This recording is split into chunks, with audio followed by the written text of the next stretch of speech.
Dear Colleen Hoover, I hate you. I couldn't even keep a straight face the whole time. I absolutely love you and all your body of work. I actually just hate all the feels that I got from this story. And even with that being said, I recommend it all the time to everyone I know.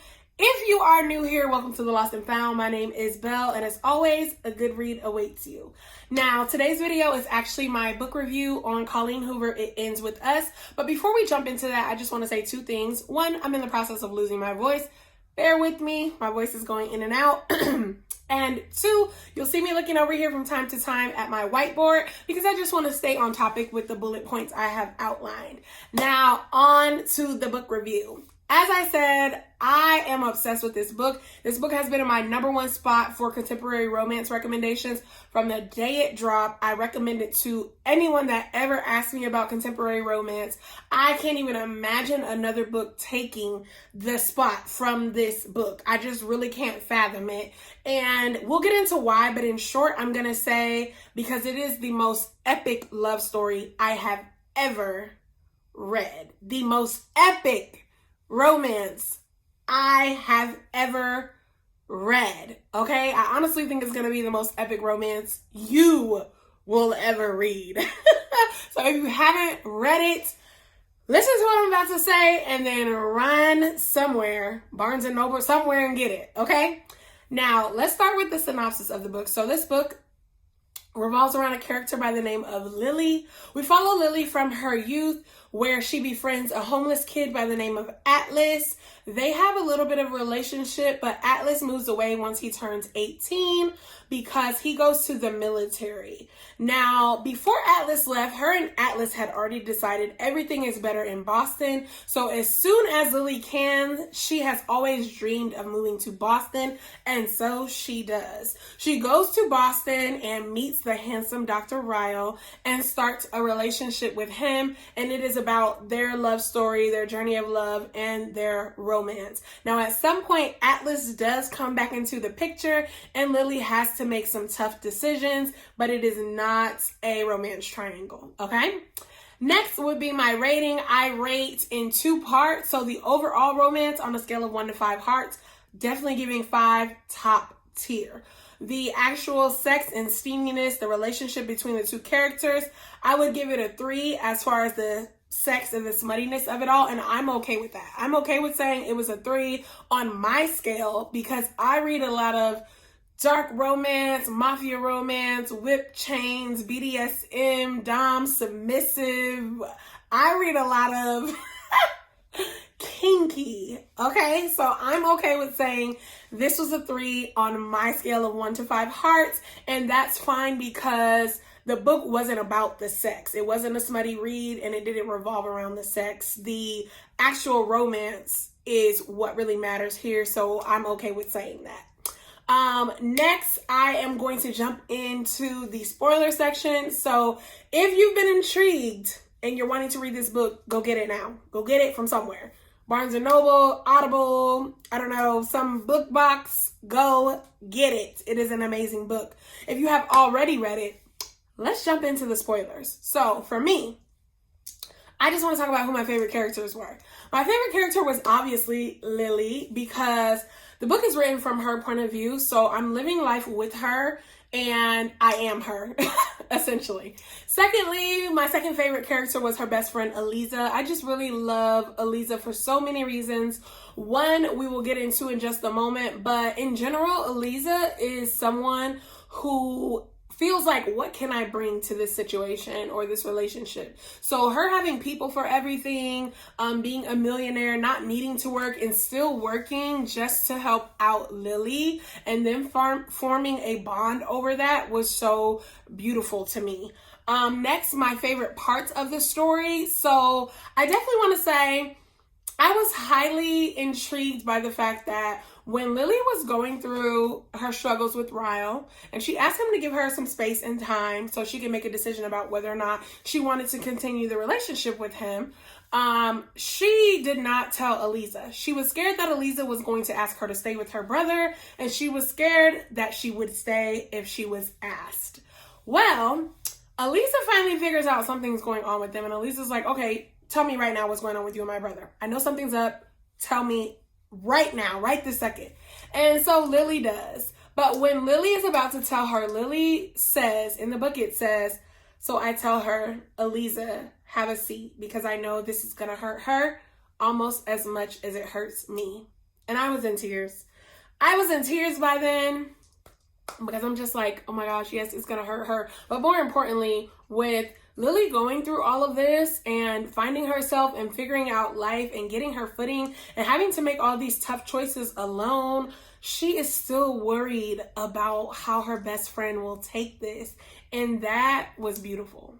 Now, on to some of the quotable moments for me. So, once Lily has Elisa sit down so she can tell her, you know, everything that happened between her and Ryle, whole time Elisa's been scared because she feels like, whole time Lily's been scared because she feels like Elisa's going to talk her into staying. And Elisa's response is, as his sister, yes, I feel like you changed my brother's life. You know, I feel like you guys are good for each other. I want you to work it out and stay with him. But as your best friend, I'm telling you now, leave him. Don't ever take him back. And if you do, I'll never forgive you. And that had me in tears too. I was like, that's why Elisa's a great friend. Girl power. It's the girl power for me. Because she was able to put Lily's safety first. She was able to not only be sympathetic, but empathetic. And that to me was cry-worthy. I'm not gonna cry. I'm trying to like stop myself from getting emotional. But that was beautiful. The next quotable I want to say is sadly the worst part for me, the worst part of the book. So in the story, when Lily finally has her baby, she's sitting with Ryle, and Ryle's sitting on the hospital bed holding his daughter for the first time, rocking her back and forth, and Lily is like, hey, we need to talk. And he's like, yes, we do. Like, I'm never gonna put my hands on you again. We can work this out. I'm so excited to give us a shot again. Like, let's start a family again. He has his hopes up. He's swaying his baby back and forth, and he's like, yes, this is the start of a new beginning for us. And Lily's like, no, Ryle, I'm leaving you. And of course, he busts out in tears. He's like, no, Lily, don't do this. And she says, Ryle, let me ask you something. Ryle, if our daughter came to you and said, Daddy, my boyfriend hit me. He says it was an accident. What do I do? And Ryle is in tears. He is sobbing by now, holding his daughter, because he knows the answer he should give is not the one that he wants to. And Lily keeps pushing. She's like, Ryle, what would you do if our daughter came home and said, Daddy, my boyfriend pushed me down the stairs. He said it was an accident and that he'll never do it again. What should I do? What would you tell her, Ryle? And Ryle is still crying, and I'm crying, and we're all crying, and I'm literally sobbing, and Lily keeps pushing. She's like, Ryle, what would you do if her daughter came home and said, Daddy, my boyfriend tried to rape me. He held me down. He stopped, but it still happened, Daddy. What do I do? What would you tell our daughter? And Ryle says, as he's crying, I tell her to leave.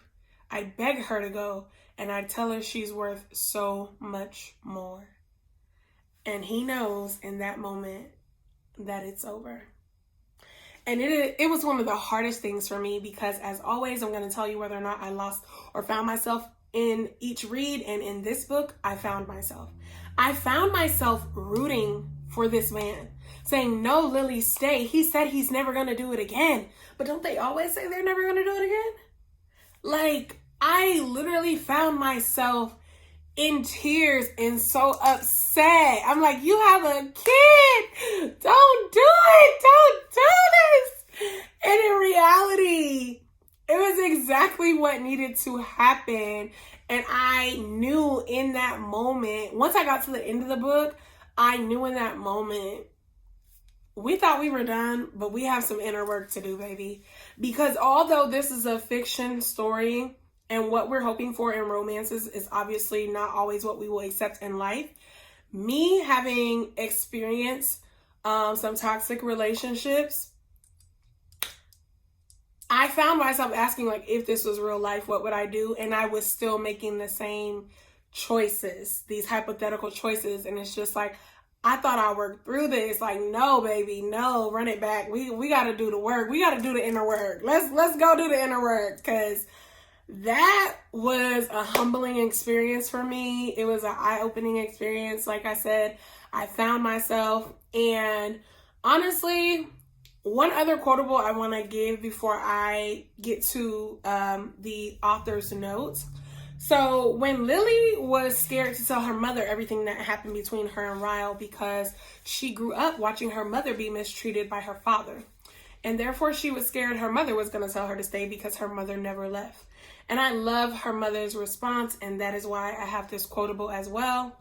When her mother tells her to leave, she says, "Every incident chips away at your limit. Every time you choose to stay, it makes it that much harder to leave, until eventually you lose sight of your limit, because you start to say, I lasted 5 years now. What's 5 more? And oh my God, was I boohoo crying again? Was I crying? Like, I honestly cried. The last half of this book, I just was crying. I spent all this time just crying, and it was so heart hurting and heart healing at the same time. Oh my God. It was so heart hurting and heart healing at the same time. And that is the reason that I said, I think this is the most epic romance, the most epic love story you will ever read, and that I have ever read, because the most epic romance, the most epic love story you will ever have is the one with yourself. The one with yourself, my darling. You are worthy. You are worthy. And when you set a standard for yourself, you don't lower the standard to allow people access to you. Because if you lower that standard, the people who do not deserve it are going to gain access to you. You have to know, I am worth everything that I am asking for. What I am asking for is not unreasonable. It is not too much. When you set that standard, people have to meet you where you have met yourself. Don't lower the bar. Do not be easily swayed to forgive. And what I noticed for a lot of women, we have all accepted things we thought at one point or another we would never accept.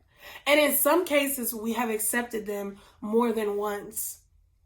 And it is all about setting those boundaries and those standards, and knowing, just like Ryle said, that you are worth so much more. Baby, this book had me in shambles, okay? Lastly, I want to talk about the letter to the author. Actually, the letter from the author, was so freaking amazing. But this book was bomb from cover to cover, from beginning to end. That's ridiculous. I've never read anything that's had me intrigued and so in love and doing the inner work and feeling all of this stuff from beginning to end. Let me tell you about the beginning real quick. The book starts with a dedication. I have never read a dedication that's made me be like, yeah, we got to do better.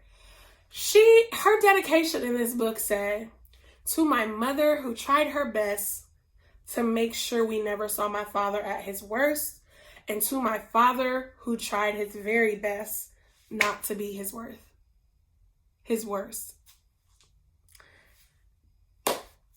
Let me move on before I start crying. Anyway, letter from the author at the end of the book was bomb. She talks about how this story was loosely based on her life. She did ask her mother for permission to write this story, and that she knows that we were going to be rooting for Ryle, that we were going to want a different ending, because she found herself wanting that same thing as she was writing it. But she was like, no, this is something that needs to happen, and so I have to let it happen. I have to let it end here. And one of the things that Lily said in the book reminds me of why Colleen Hoover decided it had to end between them. And it was, we have to break the patterns before the patterns break us. And ain't that the truth? Ain't that the truth? If you haven't read this book, you are doing yourself a disservice. I need you to pick it up immediately. You are already years past the mark. Go get it. that's all I'm gonna say about that, because I can continue to ramble on. And if you are down for the ride, please click subscribe. If you have read the book, please leave a comment below letting me know what you thought, your feels on it. And until next time, my loves.